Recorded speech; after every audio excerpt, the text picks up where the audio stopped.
name's Clayton. I work with Michael Edwards.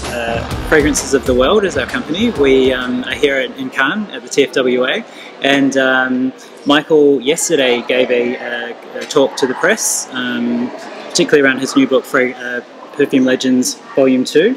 But I'll introduce Michael and he'll tell you a little bit about this legendary book, as he's a legend himself. Thank you, Clayton. What can I tell you about Perfume Legends? It's more than a book. It's a perfume museum, a literary perfume museum. That sounds so pretentious, but the fact of life is that our history is disappearing, alone among the applied arts. Perfume is the form that can be changed, modified, destroyed. In an age where sensitivity is in the increase, so many great perfumes have been forced to change their formula. And the stories disappear into the mists of time. Think of Joy by Jean Patou, created in 1930, in 1999 nominated by the Fragrance Foundation in the United States as the perfume of the century. Joy remains, but now it's been incorporated into Joy by Dior, How the Mighty Change. I'd always been fascinated by the stories behind the great perfumes. So often they contradict oneself. And the perfumers, what intrigued me is that there was no book in which the perfumers spoke about their work. There were books by artists, musicians, sculptors, but nothing by perfumers. And I guess that is what first intrigued me, because I work on classifications for our reference book, Fragrances of the World. I was able to talk to the perfumers. And remember when I wrote the original book, which published in 1996, perfumers were invisible people. There was one president of one of the great brands who asked me curiously, why do you want to speak to them? They're people of the shade. Today they're stars, but back then they were invisible, and yet they were willing to talk.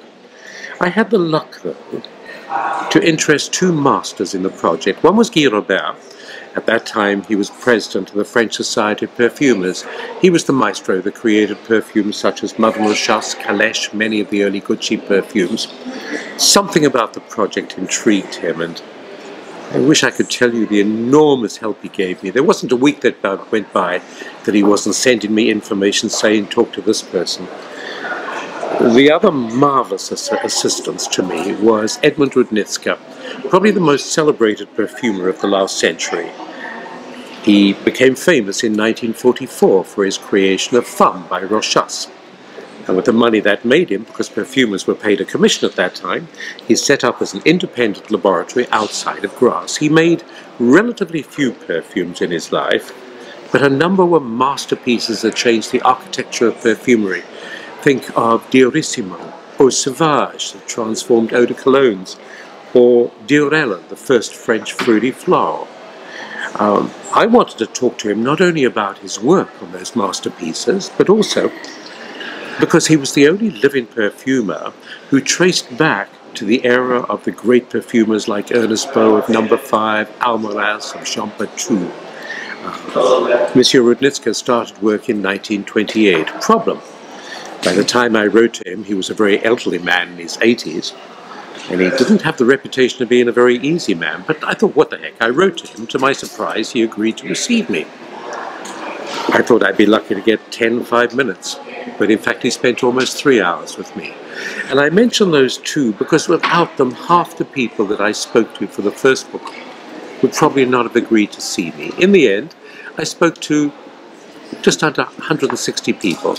The great perfumers, of course, from Jean-Paul Guerlain through to Dominique Ropian, Olivier Cresp with Angel.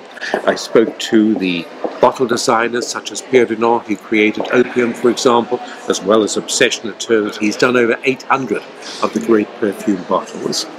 I spoke to the heads of houses, Robert Ricci of Nina Ricci, Vera Struby, the angel behind Angel, Philippe Guerlain, Maurice Roget, the genius who transformed Christian Dior in the 80s with Poison and Fahrenheit. And I spoke to the couturiers, Saint Laurent for a little bit, Paco Rabanne, Issey Miyake, Robert Ricci, and everyone I said, for you, what would you regard as an iconic fragrance, and we agreed on 45, from Jiki of 1889, for us the first modern perfume, right the way through to Angel and Loda SA of 92. You asked me what a legend is. It's quite simple criteria. Number one, the perfume itself is so innovative that other people copy it. Number two, its impact is so profound it creates a trend. And number three, its appeal is likely to endure. Well, it's now 23 years since I published the original book. History marches on, and the museum has to be updated. And so that's the reason behind Perfume Legends 2, extensively revised, and with 8 new legends in it, including Flower by Kenzo, J'adore, Coca Mademoiselle, Timbuktu by L'Artisan Parfuma, Portrait of a Lady, and Féminité du Bois by Shiseido. I hope you get to discover this amazing book. I am relatively new working with the team at Fragrances of the World and Michael Edwards, who not only is He's been working with us, by the way, for 5 years as a key blogger, but now he's part of us. Yeah, and this book, the original book, was a huge inspiration to me and sort of helped me increase my knowledge of the history and heritage of perfumery. So I'm personally very happy that we have volume 2. And it's been amazing to see this side of the fence of, working with Michael inside the team of Fragrances of the World. So I hope you all enjoy the book as well.